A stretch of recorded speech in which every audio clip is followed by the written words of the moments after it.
Ahí estamos, entonces ya grabando. Hermanas, hermanos, bienvenidos. Entonces vamos a iniciar orando al Señor, pidiéndole al Señor que Él guíe nuestro estudio de hoy. Y quizás nuestra hermana Lisi, ¿verdad? Que nos puede ayudar dirigiéndonos en oración. Hermana Lisi Rivera. Gracias, Pastor Iván. Le agradezco por el privilegio. Oremos, hermanos. Padre maravilloso que estás en los cielos, te damos gracias por esta oportunidad que nos concedes de poder reunirnos a través de este medio, Señor, para poder aprender de tu palabra, aprender de tu doctrina, aprender de tus enseñanzas. Te damos gracias por la vida del Pastor Iván, que tú puedas utilizarlo en esta noche, en lo que Él nos va a impartir, Señor, para que eso pueda quedar grabado en nuestros corazones. Gracias te damos por este inicio de año, que tú puedas bendecir a todos los que estamos acá reunidos, Señor, y por los que no están, Señor amado, para que tú los bendigas a cada uno por nombre. Te damos gracias en esta hora, en el nombre de tu Hijo, el Señor Jesucristo. Amén. Amén. Amén.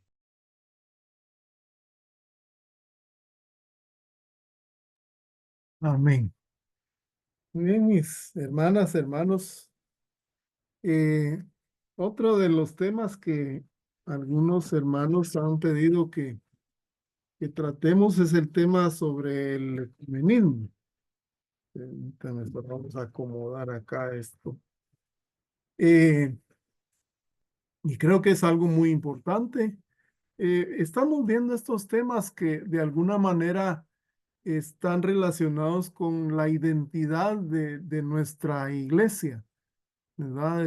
Como iglesia reformada, iglesia presbiteriana, y como iglesia que no se queda estancada, ¿verdad? En muchas situaciones del pasado, sino que, por supuesto, siempre amparados por la revelación de la palabra de Dios, vamos avanzando y vamos entonces viendo las señales de los tiempos, trabajando con esas señales de los tiempos. La eh, teología nunca ha sido estática, por eso en un momento pues surge en el siglo XVI la Reforma y recordamos que uno de los postulados de la Reforma es una iglesia reformada, pero siempre reformándose. Eso es lo que queremos decir cuando hablamos de estar atentos a las señales de los tiempos, ¿verdad?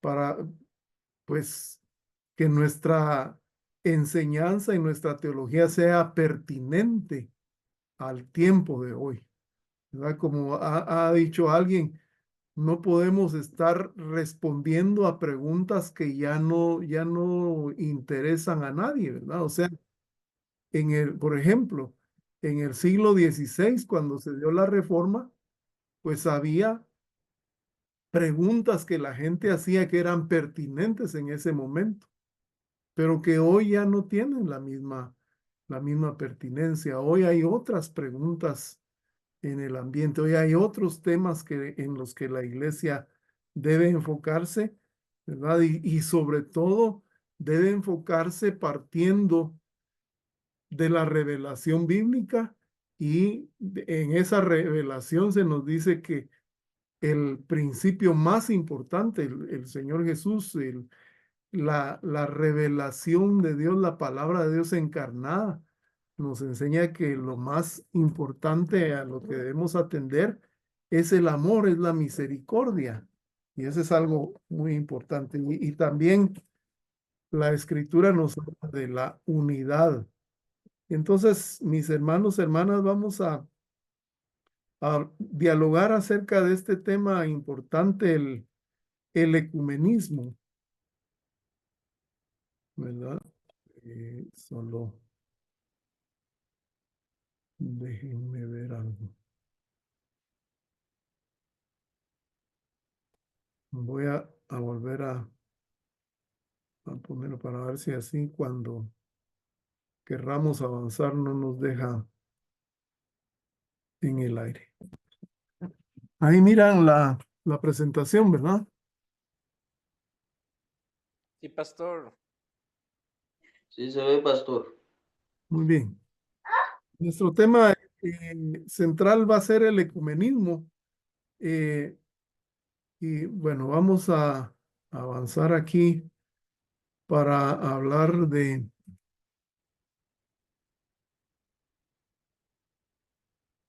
Y ahora no quiere avanzar. Sí, sí cambió ahí la diapositiva, ¿verdad? Sí, pastor, cambió. Muy bien, gracias.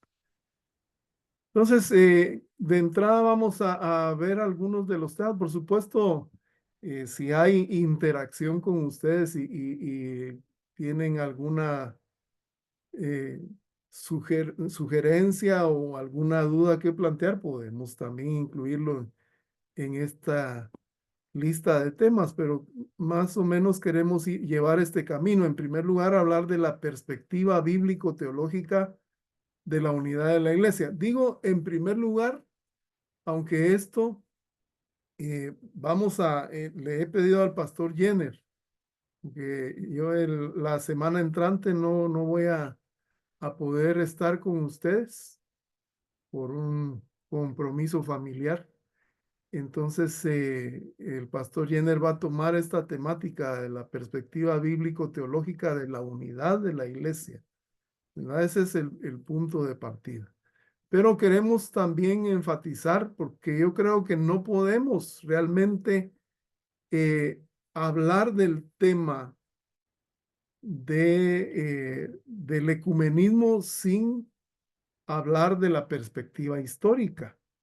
Es sumamente importante conocer la perspectiva histórica. Entonces quiero quizás tener un curso ultra rápido, ultra condensado de la historia de la iglesia, pero desde esa perspectiva de la unidad, ¿verdad? Cómo a lo largo de estos 20 siglos, ya estamos en el 21, ¿verdad? Ya transcurrieron 20, a lo largo de esos 20 siglos y un poco más, se ha desarrollado esa unidad de la iglesia. La primera parte hemos puesto de los siglos 1 al 11. ¿Por qué del 1 al 11? Porque en el siglo 11, en el año 1054, se dio la primera gran división de la iglesia, lo que se conoce como un cisma, ¿verdad? O sea, antes había habido divisiones, pero en este momento es un gran cisma, una división muy grande donde se divide la iglesia oriental de la iglesia occidental, ¿verdad? Por eso, aunque muchas veces no conocemos mucho de esa iglesia oriental, pero sí quizás hemos escuchado, por ejemplo, la iglesia ortodoxa, ¿verdad? Que hay la iglesia ortodoxa rusa, la iglesia ortodoxa griega, esa es la iglesia oriental, ¿verdad? Todo esto viene de la iglesia oriental y la iglesia occidental, ¿verdad? Que quedó en ese momento gravitando alrededor de Roma, pero vamos a hablar de eso. Luego la perspectiva desde el siglo XI al siglo XIX. Y en cuarto lugar, entonces, la historia del movimiento ecuménico moderno. Y eso es importante también, ¿verdad? Hay algunas ideas, como dirían algunos mitos, ¿verdad? Algunos dicen, es que el ecumenismo es la iglesia católica, ¿verdad? Que quiere volver a llevar a la comunión a las iglesias evangélicas. No, de ninguna manera. Es más, el movimiento ecuménico moderno empieza dentro del protestantismo, ¿verdad? Y vamos a hablar también de esto, pero entonces queremos tener esa perspectiva histórica, ¿sí? Estamos bien ahí, mis hermanos. Ese es el panorama de lo que queremos dialogar, ¿verdad? Pero siempre yo les animo, si hay alguna duda, alguna pregunta que tengan, no tengan pena, no tengan miedo, levanten ahí su manita virtual, ahí tienen en la parte de abajo, creo yo, donde poner ahí una manita que indica que quieren participar, que quieren preguntar, ¿sí? Entonces, como les decía, el pastor Jenner va a ayudarnos con este tema de la perspectiva bíblico-teológica sobre la unidad de la iglesia. Entonces, hoy queremos iniciar con la cuestión, la perspectiva histórica, ¿sí? De la unidad de la iglesia. Y en este estudio lo que queremos es responder a estas preguntas, ¿verdad? Al estudiar la perspectiva histórica también, ¿verdad? Cómo la iglesia ha manejado este tema o cómo se ha desarrollado en este tema de la unidad, ¿verdad? Y tratamos de exponer para responder a estas preguntas. La primera, ¿hay muchas iglesias o hay una sola? Hablar también de por qué hoy no se refleja la unidad de la iglesia, ¿verdad? Porque hoy tenemos una variedad, una cantidad, solo en Guatemala es increíble. Hay más, bueno, no tengo el dato, pero son más de 1000 iglesias cristianas, solo en Guatemala, ¿verdad? Y entonces, ¿dónde está la unidad? ¿Por qué no se refleja? Y otra pregunta es, ¿debe la iglesia esforzarse por la unidad? ¿Y por qué? ¿Y hasta dónde debería entonces llegar la unidad eclesiástica? ¿Qué alcances, qué limitaciones puede y debe tener esa unidad de la iglesia? Son preguntas importantes que quizás no nos hemos planteado porque simplemente ese tema del ecumenismo se nos ha planteado como como se dice en buen chapín, ¿verdad? El petate del muerto. Solo nos asustan, ¿verdad? Uy, no, eso es del diablo. No, o como hemos dicho, otros prejuicios, ¿verdad? Que han existido alrededor del tema del ecumenismo. Debemos, por supuesto, partir de la Biblia, estudiando lo que nos dice la revelación acerca de la unidad. Por eso, entonces, ya hemos dicho, vamos a hablar la próxima semana acerca de esta temática. Primero Dios. Y esas preguntas las vamos a contestar a partir de la Biblia, de lo que dice la revelación bíblica acerca de la unidad de la iglesia, porque eso es lo principal, ¿verdad? Pero como les dije, entonces hoy comenzamos con el tema histórico y entrando de una vez en esto, debemos decir que la iglesia en sus inicios tenía un alto grado de unidad. Aunque ahí sí tenemos que decir claramente que esa unidad nunca ha sido perfecta. ¿Por qué? Pues simple y sencillamente porque la iglesia es un grupo compuesto por seres humanos y los seres humanos no somos imperfectos, no somos perfectos, ¿verdad? Sino todo lo contrario, somos imperfectos y eso se revela en cada empresa, en cada organización en que estamos los seres humanos, se refleja nuestra condición imperfecta y la iglesia no es excepción a esto, ¿verdad? Miren, para eso tenemos que ir incluso recordarnos cuando el mismo Señor Jesucristo andaba con sus discípulos, Él estaba con ellos, pero ya existían entre ellos disputas, ya habían roces entre ellos, ya se andaban peleando, ¿verdad? como por ejemplo cuando empezaron a discutir sobre quién iba a ser el mayor o quién de ellos era el mayor o quién iba a ser el mayor en el reino de los cielos, ¿verdad? En el Evangelio de Lucas, por ejemplo, se nos presenta esta discusión entre los discípulos no una, sino dos veces.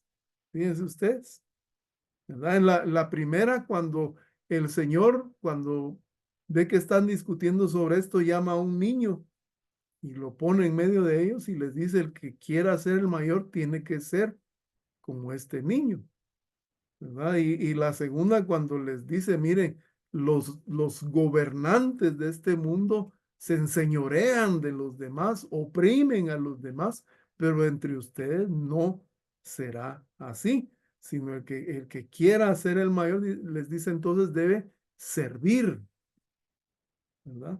Pero ahí vemos, ya empieza a haber causas de división, de discusión, de ponerse unos en contra de otros, ¿verdad? E incluso estando presente el Señor Jesucristo. Entonces, ¿cómo no a lo largo de todo el resto de la historia va a ser de esa manera, ¿verdad? Siempre va a haber peligros, retos de división, de roces, de peleas a lo interno de la iglesia, ¿verdad? O sea, podemos decir que un gran enemigo de la iglesia está en su mismo interior. Y es esa tendencia nuestra, ¿verdad? A pesar de que el Señor Jesucristo nos dijo que nos amemos unos a otros, ¿verdad? Nosotros ahí sí como dijo Cantinflas, ¿verdad? Como que entendimos, ármense los unos contra los otros y no ámense los unos a los otros. Entonces, desde su desarrollo temprano, la iglesia cristiana experimentó retos para su unidad, ¿verdad? Quizá hemos pensado que la iglesia en su principio era una iglesia perfecta, ¿verdad? Tenemos una idealización de esa iglesia a veces y creemos que no tenía ningún defecto, ninguna falla.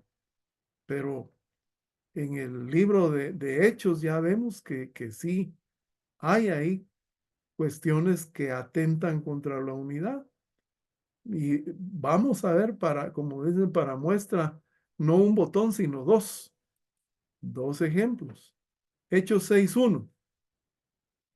¿Qué dice Hechos 6.1? Dice, en aquellos días, al aumentar el número de los discípulos, se quejaron los judíos de habla griega con los de habla hebrea, de que sus viudas eran desatendidas en la distribución diaria de los alimentos. Ay, ¿qué vemos ahí? Una queja por una posible injusticia que se estaba dando, que es bastante probable, muy probable, ¿verdad? Está la molestia de parte de un grupo. Ahora tenemos que comprender, entender qué es lo que está pasando aquí, ¿verdad? Aquí hemos leído la nueva versión internacional eh, y la Reina Valera nos deja un poquito confundidos porque dice, hubo una queja de los griegos, ¿verdad? Eh, contra los judíos. Pero en ese momento todos los que formaban parte de la iglesia eran judíos.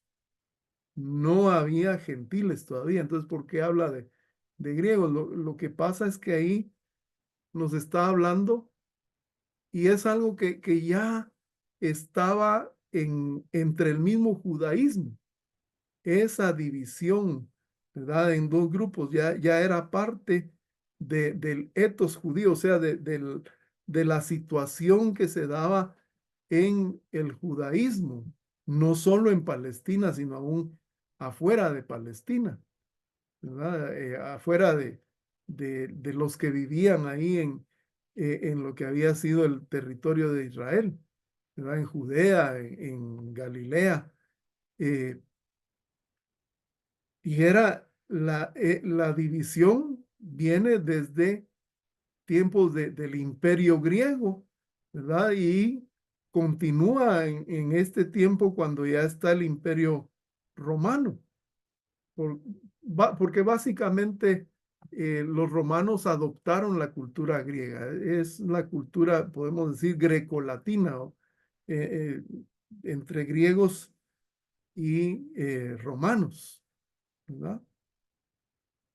O sea, eh, Alejandro Magno y sus seguidores, cuando ellos conquistaron, ¿verdad? Buena parte del mundo conocido por ahí en esa parte, ¿verdad? En ese tiempo, trataron de que en todos los lugares donde ellos eh, se hicieron del poder, de instaurar la cultura griega. Para ellos la cultura griega era lo más sofisticado, era lo mejor que podía tener la humanidad. Entonces trataron de impulsar su cultura, ¿verdad? Y eso sucedió también ahí, ¿verdad? Entre el pueblo de Israel, ¿verdad? Al que ellos conquistaron, ¿sí? Eh, y entonces algunos aceptaron y se inculturaron dentro de esa cultura griega. O sea, incluso aquí cuando la NBI nos habla del habla, no es solo el habla, sino es una cuestión cultural, ¿verdad? Pero otro buen grupo no aceptó porque era, podemos decir, eran los puristas, los que querían mantener su cultura y sus tradiciones. Eso se da en todos lados, ¿verdad? Nosotros lo podemos ver acá, ¿verdad? Hay quienes son más proclives a aceptar y más quizás entre nosotros los que acá nos llamamos o nos llaman ladinos, ¿verdad? Para nosotros no es gran problema recibir la cultura que nos viene del norte, ¿verdad? Y muchas de nuestras expresiones culturales vienen de ahí. Nos adaptamos, ¿verdad? A esa cultura. En cambio, por ejemplo, entre la población indígena, y cuando recordemos que cuando hablamos de la población indígena no es tanto un factor étnico, sino cultural. Son los que quieren mantener su cultura, ¿sí? Y entonces ahí podemos ir comprendiendo lo que pasaba en ese momento, ¿verdad? Ahí en Judea, en Galilea, ¿verdad? Estaban esos dos grupos. Y eso va a venir a reflejarse también en la iglesia, ¿sí? Porque eran todos provenientes del judaísmo, pero había esos dos grupos también. Los judíos que aceptaban y que se dejaban permear por la cultura griega, ¿verdad? Y los que eran muy puristas y que no aceptaban y se reflejaba en el idioma que usaban, ¿verdad? Estos preferían usar el arameo. En ese tiempo ya no se hablaba el hebreo, ¿verdad? Pero era la lengua aramea la que habían aprendido en el exilio, ¿verdad? Pero en ese momento representaba para ellos su identidad, ¿no? Entonces, esa lucha que hay de alguna manera en la sociedad judía de ese tiempo se va a reflejar también en la iglesia. Hay esa lucha y de ahí surge esa queja, ¿verdad? De los, eh, como se les llama también los helenizantes, en la cultura helénica, es la cultura griega, ¿verdad? se quejan de que están siendo discriminados las viudas, ¿verdad? Y eso es algo interesante, ¿verdad? Desde el principio la iglesia comenzó a ayudar a las viudas, a darles comida, a proveerles para su necesidad. Pero entonces los griegos dicen, nuestras viudas están siendo discriminadas, están siendo desatendidas. ¿No? Se les da preferencia a las viudas del otro grupo. ¿No? Entonces hay un choque, hay confrontación entre esos dos grupos. Ese es eh, el primer ejemplo. Pero vamos a ver otro ejemplo. En Gálatas, perdón. Gálatas 2, 11 al 13. Y tal vez para que logre yo aclarar un poquito la garganta, si alguien nos puede ayudar a leer ahí, lo tienen en su pantalla.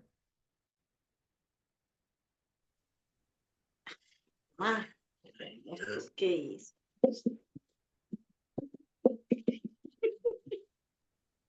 Pastor, Adelante, hermano Pedro. Gálatas 2, 11 al 13. Pues bien, cuando Cefas fue a Antioquía, le eché en cara su comportamiento condenable. Antes que llegaran algunos de parte de Santiago, él solía comer con los no judíos. Pero cuando aquellos llegaron, comenzó a retraerse y a separarse de los no judíos, por temor a los partidarios de la circuncisión. Entonces los demás judíos se le unieron en su hipocresía y hasta el mismo Bernabé se dejó arrastrar por esa conducta hipócrita.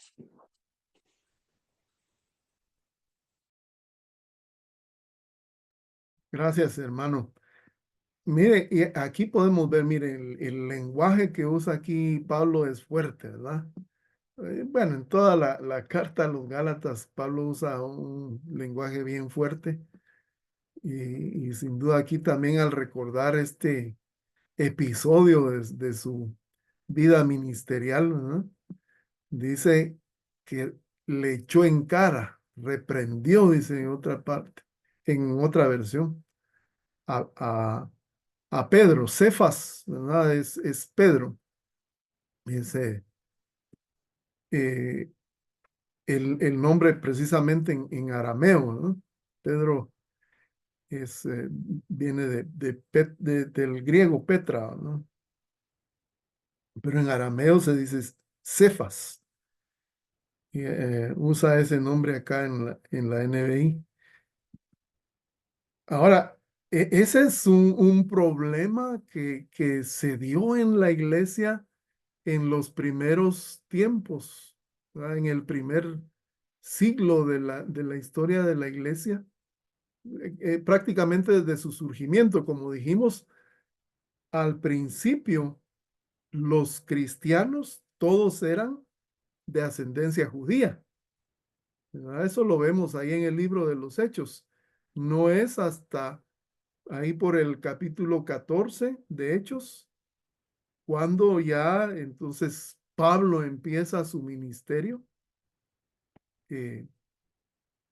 eh, a los gentiles, pero hasta antes de eso solo había judíos dentro de la iglesia cristiana, ¿verdad? Se consideraba incluso que era una secta del judaísmo, la iglesia cristiana. Eh, pero entonces cuando empieza, bueno, y no fue Pablo, sino fueron algunos que fueron cuando hay problemas en Jerusalén y empiezan a perseguir a los cristianos, muchos salen de ahí y empiezan a hablarles del evangelio a los gentiles, ¿sí? Y eso va a causar este choque acá, de que entonces los judíos dicen, ah, vaya, está bien, pero que entonces, estos gentiles que están entrando a la iglesia, que están recibiendo, que están mostrando esa fe en Jesucristo, tienen que llevar un proceso, ¿verdad? Que llevan los prosélitos, o sea, los que se convertían al judaísmo. Y entonces tienen que, dentro de eso, tienen que circuncidarse y se les tiene que enseñar a guardar la ley, ¿verdad? Ese era el pensamiento de muchos, ¿verdad?, cristianos judíos.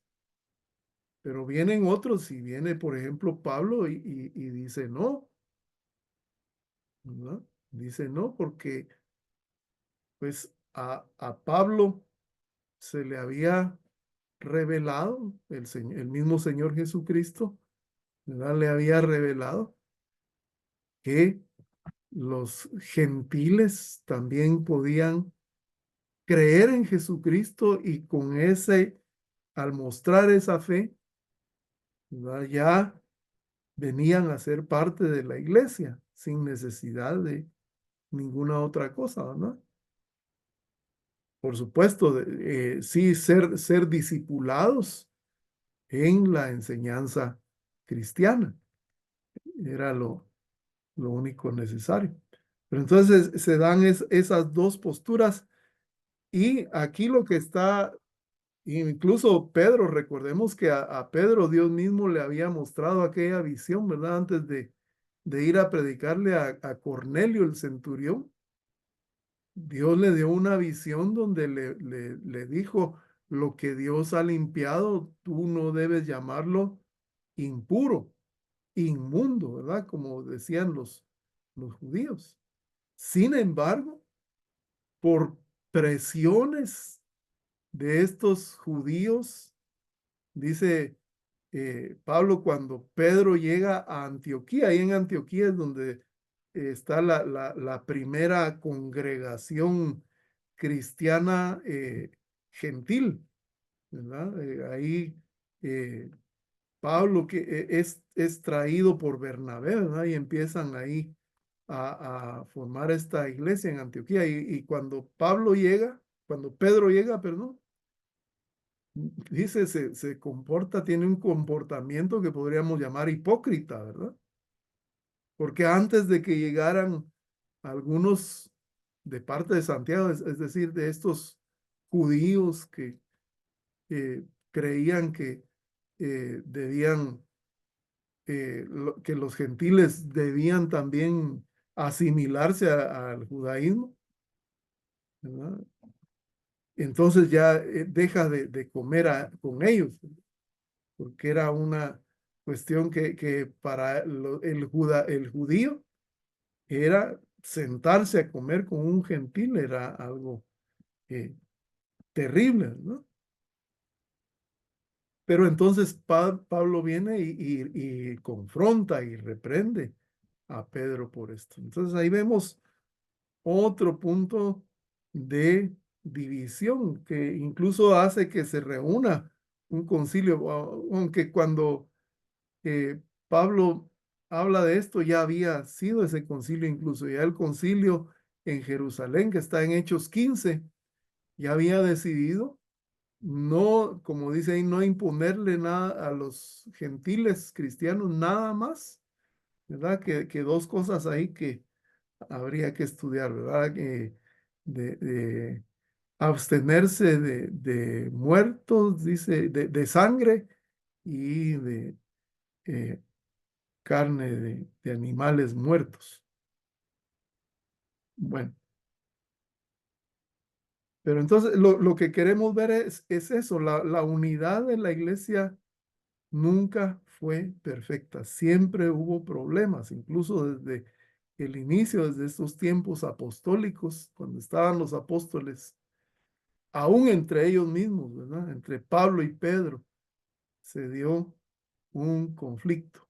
En algún lado parece que dijera que hasta iban a llegar a las manos, ¿verdad? A aliarse a golpes por esta situación.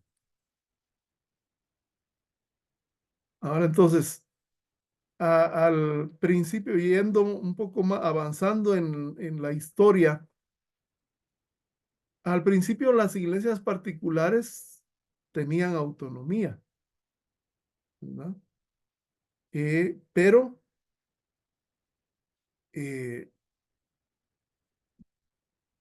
no había dependencia unas de otras, pero sí había un grado de unidad que se reflejaba en la comunicación y acompañamiento que tenían las diversas iglesias unas con otras, ¿verdad? Así fue como, por ejemplo, las cartas, pensemos en las cartas del Nuevo Testamento, ¿verdad? Pablo, por ejemplo, enviaba una carta a los Efesios, pero esta carta no se la quedaban solo los efesios, sino la compartieron también. O sea, hicieron copias de la carta y la compartieron con otras iglesias. Al principio, las iglesias, Éfeso estaba en el Asia Menor, la provincia romana de Asia Menor. Y entonces la empezaron a compartir seguramente con las otras iglesias de esa región. Y luego con otras iglesias. Así fue como llegaron a ser conocidas y llegaron en ese proceso a ser parte de lo que hoy conocemos como el Nuevo Testamento. Todo eso porque había esa comunicación, acompañamiento entre las iglesias, ¿verdad? Igual las epístolas universales que tenemos en el Nuevo Testamento, ¿verdad? Las cartas de Juan, las de Pedro, Santiago, todas las cartas, ¿verdad? Fueron compartidas y entonces ya muchas iglesias comenzaron a considerarlas como enseñanza autoritativa, autorizada, ¿verdad? No solo para la iglesia a la que habían sido dirigidas, sino para la iglesia en general. Hasta entonces llegar a formar parte del canon, o sea, de esos 27 libros que la iglesia considera como inspirados, esos 27 documentos realmente, porque muchas no son libros, ¿verdad? Sino son documentos. Pero esa unidad entonces se va a poner en relieve, se va a realzar cuando empiezan a surgir desviaciones de la enseñanza apostólica, o por lo menos lo que a la iglesia le pareció que eran desviaciones de la enseñanza, de la doctrina, ¿verdad? Expuesta por los apóstoles, ¿sí? Y veamos entonces también un par de ejemplos. Uno es cuando surge una tendencia, y lo describimos así como una tendencia, ya vamos a ver por qué, que se conoció como el gnosticismo. Ese nombre gnosticismo viene de un término griego, es gnosis, que significa conocimiento. Y es que los gnósticos, ¿verdad? Los que pertenecían a esta tendencia, era como una moda, ¿verdad? Que influyó no solo en la iglesia cristiana, sino en el mundo de ese tiempo, ¿verdad? De hecho, parece haber surgido afuera de la iglesia cristiana, pero después empezó a penetrar en el cristianismo. Y bueno, sería muy largo exponer, porque también era una tendencia que tuvo diferentes manifestaciones, pero básicamente los gnósticos creían que el ser humano podía trascender, ¿verdad? Y llegar a Dios a través del conocimiento. Esa imagen que tenemos ahí, eso trata de ilustrar, ¿verdad? El ser humano puede llegar entonces a Dios y trascender a través del conocimiento, pero no del conocimiento en general, ni vayamos a pensar nosotros no, que se refiere a la ciencia, no. Y es incluso, recordemos, un tiempo precientífico de alguna manera, aunque ya los griegos estaban elaborando la filosofía, ¿verdad? Pero no la ciencia como la conocemos nosotros, no. Ellos más bien lo que pensaban era que había un conocimiento especial, ¿verdad? Una clave del conocimiento, pero que eso no le podía ser dado a la humanidad en general, sino solo a algunos, ¿verdad? A quienes llamaban los iniciados.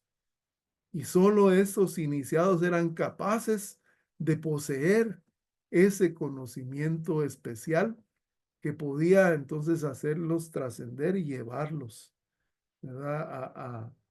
Hacia Dios, ¿verdad? O a la trascendencia, ¿verdad? Eso era básicamente el gnosticismo. Entonces, como decíamos, esa corriente surge fuera de la iglesia, pero logra influenciar a varios dirigentes dentro de la iglesia cristiana que la van a introducir entonces en su enseñanza. No fue tanto un movimiento orgánico, o sea, no es como decir, para poner un ejemplo que podamos comprender, no es como el pentecostalismo, ¿verdad? Que viene y entonces agrupa unas iglesias que van a tener ciertas características y entonces hacen su grupo. No, estas no hacían grupos, sino cada iglesia que tenía esa influencia, ¿verdad? Afirmaba tener, cada una de esas iglesias afirmaba tener el verdadero conocimiento, ¿verdad? Que era diferente para cada una. Incluso, ¿verdad? Ese conocimiento, creían ellos, les llegaba a través de un mensajero. Y ojo, ¿verdad? Porque así es como fueron surgiendo evangelios, ¿verdad? Que hoy algunos dicen los evangelios que la iglesia quiso ocultar. Dice. Eso es una gran mentira. Lo que hizo la iglesia, sí, fue apartar y apartarse de estos grupos, ¿verdad? Pero no podían, porque en ese momento la iglesia no tenía poder, no estaban en la época, vamos a llegar a hablar de la época de Constantino, cuando la iglesia entonces sí adquiere poder y puede someter y puede silenciar. No, en este momento lo único que puede hacer es apartarse y apartar estos grupos, decir, nosotros no tenemos comunión con ellos. Y esos grupos siguieron su propio camino, ¿verdad? Eh, pero vemos, de alguna manera no pudieron tener tanto progreso, aunque eh, admirablemente hoy he escuchado por lo menos a un pastor de esos que se hacen llamar apóstoles, ¿verdad? Que está reviviendo muchas de esas eh, enseñanzas gnósticas, ¿verdad? Pero bueno, en la historia entonces no fue un movimiento orgánico, sino fue apareciendo en varios lugares, ¿verdad? Y cada iglesia de esas afirmaba que ellos tenían la clave del conocimiento, ¿verdad? Entonces, si alguno de esos grupos decía, no, a nosotros nos vino esa clave del conocimiento por el apóstol Pedro. Y entonces ahí surgía, aquí está el evangelio de Pedro que él nos enseñó, ¿verdad? O otro grupo, no, a nosotros, el verdadero conocimiento, o sea, el Señor Jesús le dio ese conocimiento y su mensajera fue María Magdalena. Y ahí está el Evangelio de María Magdalena, ¿verdad? Que entonces era y fue impulsado por esa iglesia, por ese grupo que tomaba, ¿verdad? Como mensajera de ese conocimiento especial, ¿verdad? Gnóstico a María Magdalena, por ejemplo, o incluso a Judas, ¿verdad? Ahí está también el evangelio de Judas.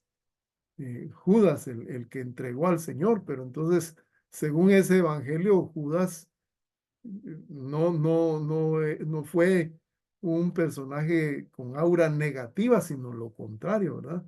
fue el que realmente comprendió la enseñanza de Jesús y se la transmitió, ¿verdad?, a determinada iglesia. Entonces, es un motivo de disrupción, de ataque a la unidad de la iglesia. Otra viene de un pastor llamado Marción, ¿verdad? Que este Marción, aunque tiene alguna semejanza con los gnósticos, pero más que todo, él tiene influencia del pensamiento dicotómico de los griegos y también de una corriente que empezaba a manifestarse, que es el antisemitismo. El antisemitismo no fue idea de don Hitler, ya venía desde aquellos tiempos y Marción era un antisemita, ¿verdad? Pero bueno, hablemos un poquito más, pero no vamos a poder terminar con Marción, pero Marción básicamente lo que enseñaba era que el Dios del Antiguo Testamento, el Dios creador del Génesis, no era el Padre de Jesús. El Padre del Señor Jesucristo él sí es el Dios supremo, ¿verdad? El Dios creador del Antiguo Testamento es un Dios menor que entonces crea lo material, ¿verdad? Entonces lo material es malo, lo material es lo corrompido del ser humano según Marción, y eso viene, por supuesto, de las enseñanzas de los filósofos griegos, especialmente de Platón, ¿no? Y entonces hace Marción esa separación. Pero vamos les decía, a dejar a, a Marción para terminar de hablar de él, no la semana entrante, sino dentro de 15, porque ya nos avanzó el tiempo y quizás alguien tiene alguna pregunta de lo que hemos hablado hoy o algo algún comentario que hacer. Hermanos, hermanas, entonces está disponible. ¿Quién tiene algún comentario o alguna pregunta?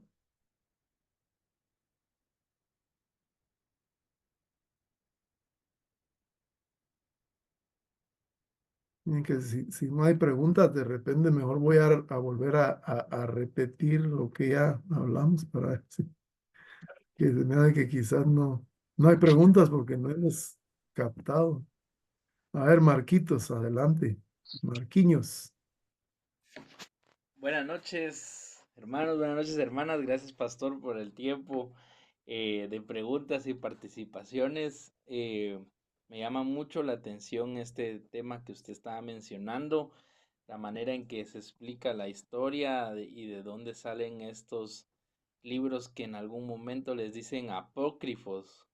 Eh, es muy interesante que a pesar de que no existía esta eh, comunicación permanente que tenemos ahora con la tecnología, ya existía como tal una unidad entre iglesias que estaban distantes en cuestión de ubicación, más no en cuestión de sentimientos y de apoyo mutuo por el crecimiento espiritual. Ese es el comentario, no más, pastor. Ay, gracias, Marquitos, por ese comentario que es atinado, ¿verdad? Así es, había esa entre las iglesias, no eran independientes, ¿verdad? Sino que existía esa relación entre las diversas iglesias, ¿verdad? Y como dijimos, una muestra era ese compartir, ¿verdad? Aquí tenemos la carta que nos mandó Pablo, la compartimos con ustedes porque tiene enseñanzas importantes, ¿verdad? La carta que nos mandó Juan, o, bueno, o esas cartas eran seguramente enviadas a un grupo de iglesias y había copias y ellos la compartían también con otros. Así es. Muy bien, gracias. Pastor, Sí, hermano Pedro. a mí me llama la atención que pues nosotros hemos tenido el concepto, o se nos ha en algún momento vendido la idea de la iglesia primitiva como una iglesia eh, perfecta, ¿verdad? Sin embargo, desde sus orígenes la iglesia tuvo sus conflictos, tuvo sus problemas y no vamos lejos con la iglesia de Corinto, ¿verdad? Una iglesia problemática. Sin embargo, Pablo siempre los trató como hijitos amados en el Señor. Y a pesar de toda esa situación, no los condenó como muchas veces nosotros tendemos a hacer, ¿verdad? Es que vienen que, o sea, vamos con el hacha bien, bien fuerte. Entonces, pero también lo que me llama la atención es que la Biblia dice que el que provoca divisiones, el que le gusta dividir, el que es padre de división, es Satanás, ¿verdad? Entonces él siempre ha querido hacer esa división y yo pienso, o sea, analizo y digo, ¿cómo ha ganado campo a la fecha de hoy en la iglesia de hoy con ese divisionismo que tenemos de las iglesias, ¿verdad? Que a veces, como decían algunos, hasta ni les hablan porque son de tal iglesia, ¿verdad? No, cuando en realidad, como decimos la iglesia, el mandato de la iglesia es que debemos amarnos unos a los otros y que es una, no son dos las iglesias ni tres, sino que es una sola fe, un solo Dios, una iglesia.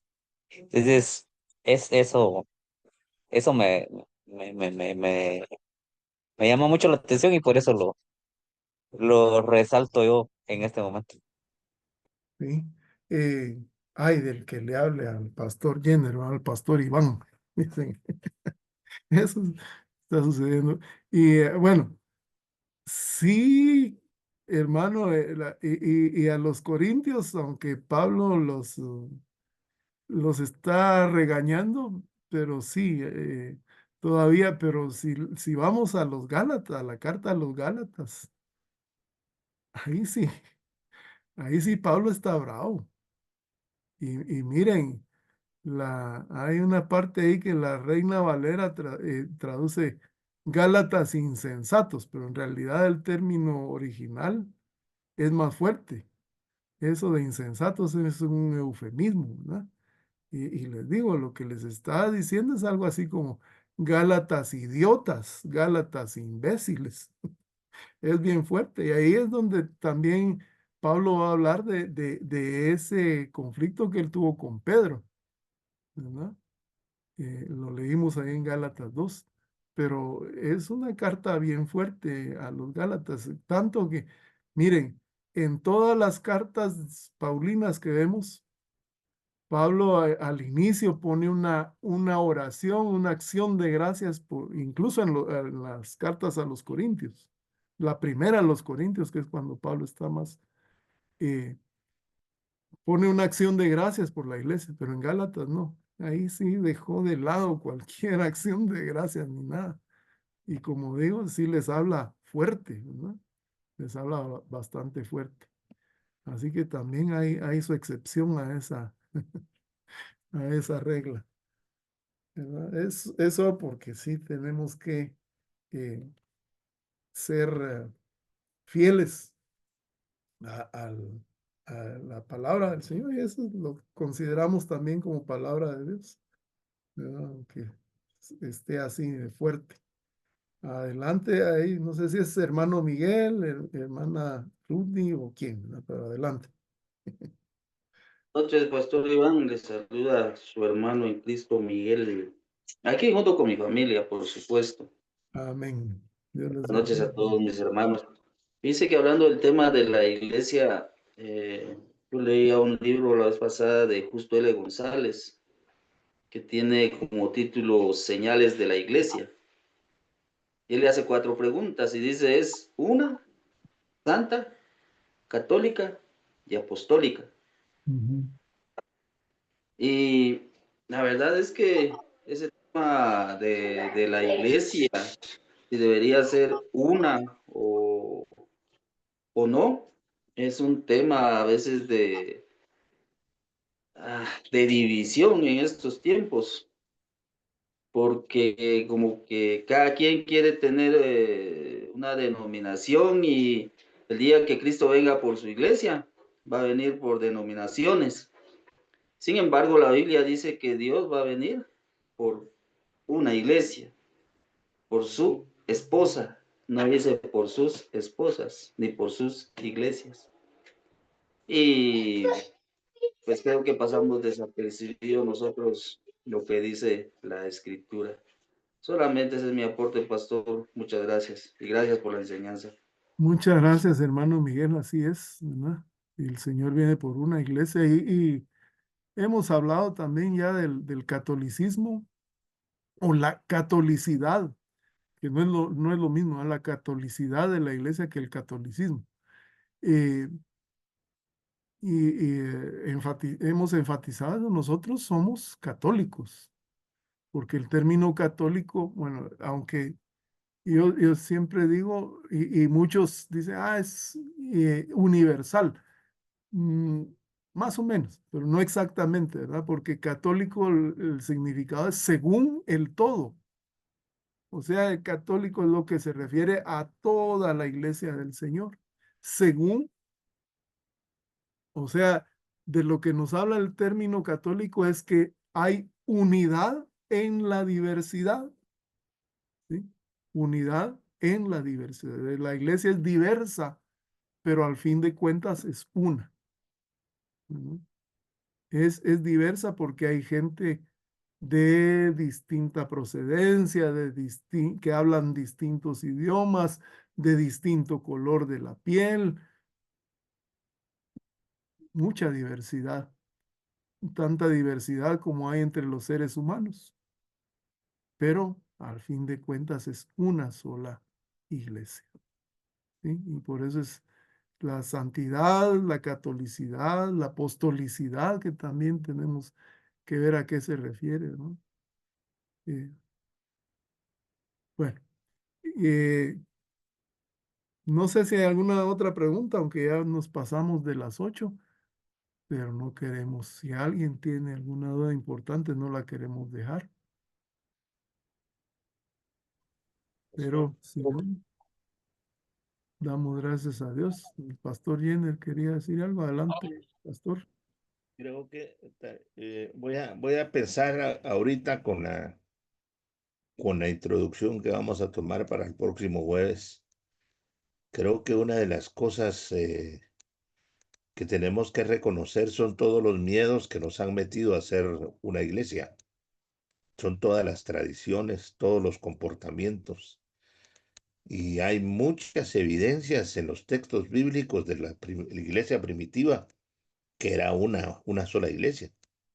Y batallaron por mantenerse como una sola iglesia. Batallaron con movimientos como los gnósticos, batallaron con los movimientos como los mismos judaizantes que trataban de exigir que tuvieran ciertos comportamientos judíos los gentiles cristianos, ¿no? Y entonces siempre hubo dentro de la dinámica de los apóstoles el ser una sola iglesia. Y uno de los textos que a mí me llama mucho la atención en ese movimiento ecuménico fue cuando en Hechos capítulo, si no estoy mal, en Hechos 15 o algo por el estilo, se convocó al concilio de Jerusalén. Ese es un concilio ecuménico. Y el concilio, ahí se decidieron en unidad resolver un asunto que afectaba a toda la comunidad.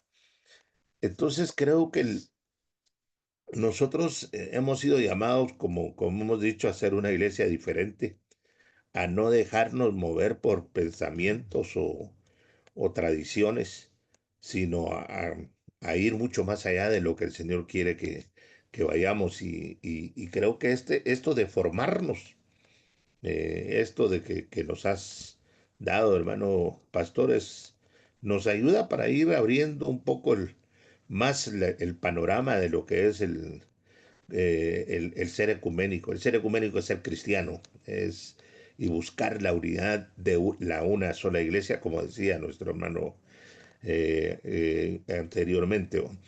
Así que gracias, pastor, por la lección de hoy. Estaremos viéndonos el próximo jueves y qué grato es ver a un buen grupo de hermanos conectados el día de hoy. Amén. Solamente. Nos despedís en oración, hermano pastor. Pastor Iván, Sí, hermano, solo un anuncio quisiera hacer, si adelante. le permiten. Solo convocando, invitando a los jóvenes para nuestro culto el sábado. Nuestra reunión es a las 3 de la tarde en, en el salón del... en la iglesia apostólica. Yo no tengo bien la dirección, pero Iglesia ya los San Juan muchachos ya lo conocen. Apóstol. ¿Cómo es, hermano San Marquitos? Juan Apóstol, Tercera Avenida, entre 10ª y 11ª. Ahí está, invitados todos los jóvenes. Los esperamos para nuestra primera reunión de este año 2026. Gracias, pastor. Amén. Oremos, hermanos. Gracias, Padre, por la bendición de ser una iglesia que toma este tiempo para formarse, para analizar las escrituras, para entender, Señor, que tú formaste una iglesia y especialmente rompiste ese muro entre judíos y gentiles, y en Efesios nos pediste ser una sola comunidad creyente.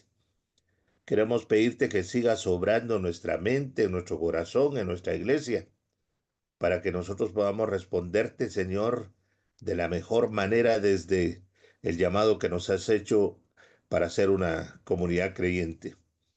Pedimos en el nombre de Cristo Jesús que nos sigas guiando a todos, a todas, que nos sigas manifestando con el conocimiento de tu espíritu, Señor, la fortaleza de la fe, y esa fortaleza que nos da creer en ti.